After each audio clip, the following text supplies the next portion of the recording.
भारत और पाकिस्तान के बीच तनाव जारी है और ऐसे में भारत सरकार की तरफ से कई सारे ऐसे कदम उठाए जा रहे हैं जो कि आम लोगों की सुरक्षा को ध्यान में रखकर किए जा रहे हैं। भारत सरकार की तरफ से कुछ राज्यों को कहा गया है कि वो कुछ ऐसी मॉक ड्रिल करें जो कि इस तरीके के हालात में बहुत ज़रूरी होती हैं।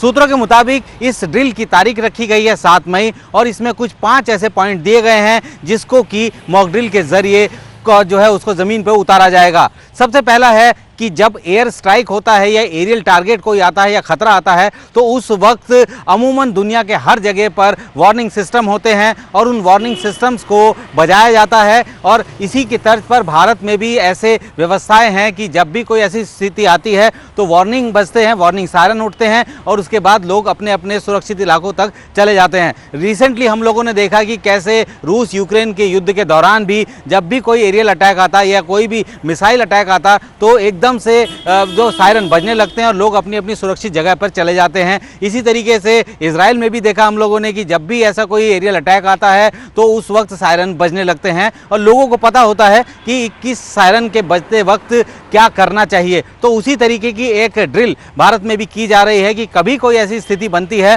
तो अपने आप को कैसे सायरन को सुनकर उससे अपने आप को जो है बचाने के लिए आगे बढ़ा जाए। ये एक ड्रिल है। अमूमन इस तरीके की ड्रिल 1971 में जंग के दौरान हुई थी, उसके बाद शायद ये इतने समय बाद अब इस ड्रिल को अंजाम दिया जा रहा है, ऐसा बताया जा रहा है। इसके बाद जो लोग हैं यानी कि आम शहरी हैं, स्टूडेंट्स हैं, उनको कैसे इस तरीके के हॉस्टाइल सिचुएशन में खुद को सिक्योर रखना है, कैसे अपने आप को सुरक्षित रखना है और ये भी सिखाया जाएगा। ये भी इस ड्रिल का एक हिस्सा है। इसके साथ ही जितने भी ऐसे वाइटल इंस्टॉलेशन हैं जो कि भारतीय सेना से जुड़े हो सकते हैं या बाकी कोई महत्वपूर्ण संस्थान हो सकते हैं, उनको कैसे कैमोफ्लेज करना है यानी कि दुश्मन की नज़रों में ना पड़े ऐसी स्थिति बनानी है, तो उसको लेकर भी एक ड्रिल की जा रही है। और यही सबसे महत्वपूर्ण है क्योंकि जब भी कोई इस तरीके की सिचुएशन होती है, वॉर लाइक सिचुएशन होती है और इस तरीके के हालात बनते हैं तो कुछ ऐसे जो पॉइंट्स हैं उस पर हमेशा ध्यान रखा जाता है।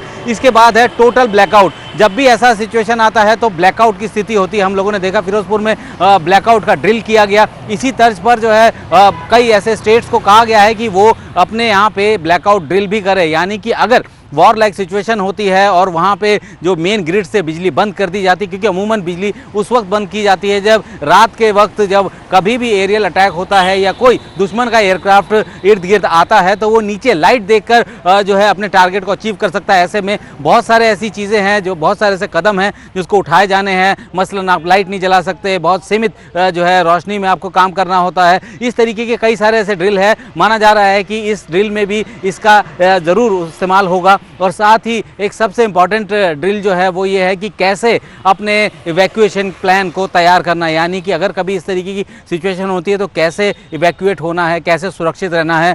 ये सबसे महत्वपूर्ण है इस पूरे ड्रिल को लेकर और इस ड्रिल की ज़रूरत भी है क्योंकि अमूमन हर देश में इस तरीके के ड्रिल नॉर्मली होते हैं। कभी भी ऐसी सिचुएशन हो तो इस तरीके के ड्रिल्स किए जाते हैं, लेकिन शायद लंबे समय से भारत में इस तरीके के ड्रिल्स नहीं हुए हैं और शायद लोगों को इसके बारे में बहुत ज़्यादा जानकारी भी नहीं है। और अगर हम लोग बात करें कि सायरन हर जगह होगा, दिल्ली में भी होगा, हर बड़े शहरों में सायरन की व्यवस्था भी होगी, ये एक बेसिक चीज़ें हैं। तो ऐसे में उसकी भी सुनिश्चितता की जाएगी इस ड्रिल के ज़रिए कि अगर ऐसी कोई सिचुएशन आती है तो सायरन बजते हैं या नहीं बचते हैं। बेसिकली अपने आप को इस हालात में अपने आप को अपडेट करना, अपग्रेड करना, इसके मद्देनज़र इस तरीके के बातें कही गई हैं। सूत्रों के मुताबिक गृह मंत्रालय की तरफ से कुछ राज्यों को इस बात की तस्दीक की गई है, दी गया है कि आपको इस तरीके की एक्टिविटी करनी है, इस तरीके की मॉक ड्रिल्स करनी है ताकि कभी कोई ऐसी सिचुएशन आती है, अगर कोई ऐसे एरियल अटैक की नौबत आती है या कोई एस्केलेशन होता है या दुश्मन का कोई अटैक आता है तो वो खुद को कैसे बचा सकते हैं।